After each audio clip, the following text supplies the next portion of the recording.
কেউ খাবো না, কেউ খাবো না, একদম খাবো না। রাস্তা করছে আলটারনেট ফ্রেম দেওয়া আছে, দেখতে বলো, দেখতে বলো, তাড়াতাড়ি দেখতে বলো। ওখানে আছে রাস্তা, কেউ খাবো না, কেউ খাবো না।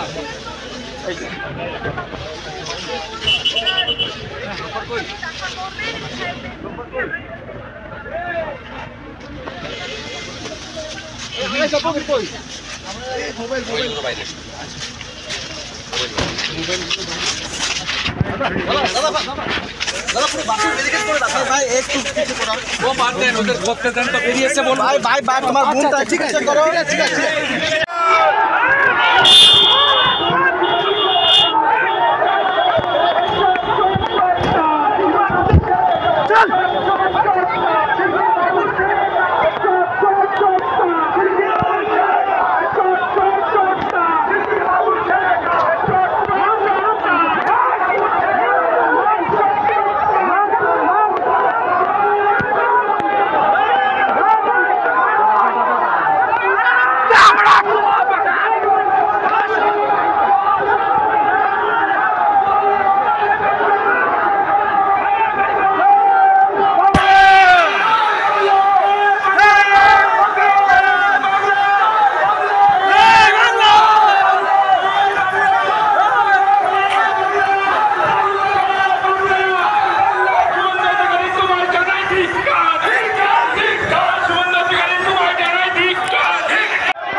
নিশ্চিতভাবে বাংলাদেশি বলা হচ্ছে, এটা মানা যায় না, এই অপমান আমরা মানতে পারি না।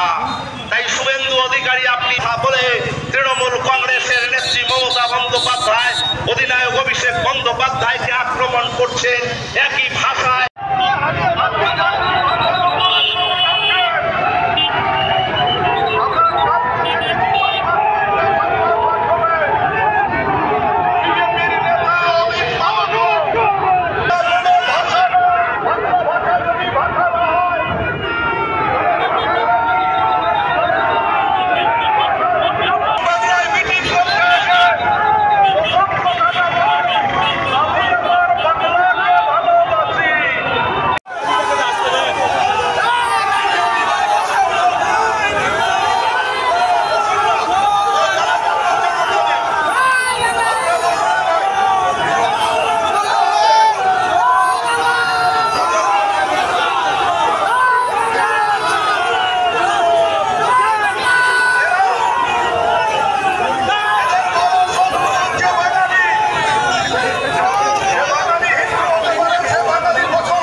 দাদা একটু কথা বলি।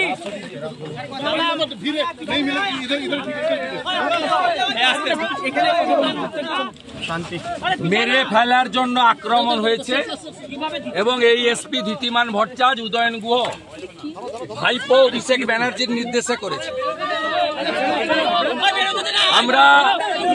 আমরা এর কাছে রিসিভ করিয়েছি বরেন বর্মন, নিখিল রঞ্জন দে এবং সুশীল বর্মনের উপর যে হামলা তার সিডিও জমা দিয়েছি আর রিসিভ করিয়েছি। আমরা বসিনি ওর কাছে, ওকে বলেছি কোর্টে দেখা হবে, কারণ আজকে এখানে এসেছি জলপাইগুড়ি সার্কিট বেঞ্চের অনারেবল জাস্টিস সম্মানীয় সৌগত ভট্টাচার্য মহোদয়ের অর্ডারে আমরা তার কাছেই যাব। উনি বলছিলেন যে গাড়ি ভেঙেছে তাকে অ্যারেস্ট করা হয়ে গেছে। আরে অ্যারেস্ট তো উদয়ন গুহকে আগে করতে হবে। কালকে এই খবর আমি পেয়ে governor, DGP, chief secretary, home secretary সবকে আমি দিয়ে এসেছি। 2021 সালে অনারেবল জাস্টিস রাজশেখর মান্থার দুটো অর্ডার আছে, কমিউনিকেট করেছে আমার লয়ার। তারপরেও এই জিনিস করেছে, খুব প্রমাণিত। পুলিশ বিরোধী দলনেতাকে খুন করতে চেয়েছিল।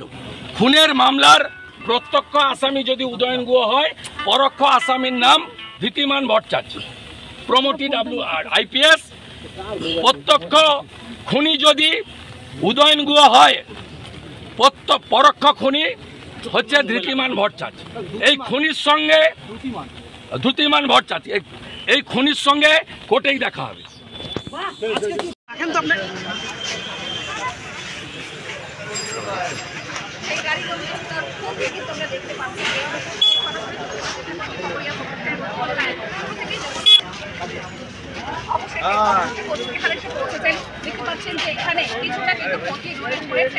তার মানে এটাই দাঁড়ালো যে পশ্চিমবাংলার পুলিশ মন্ত্রী মমতা ব্যানার্জি তারই দলের কর্মীদের দ্বারা আক্রান্ত পুলিশ। দেখতে পাচ্ছেন সেই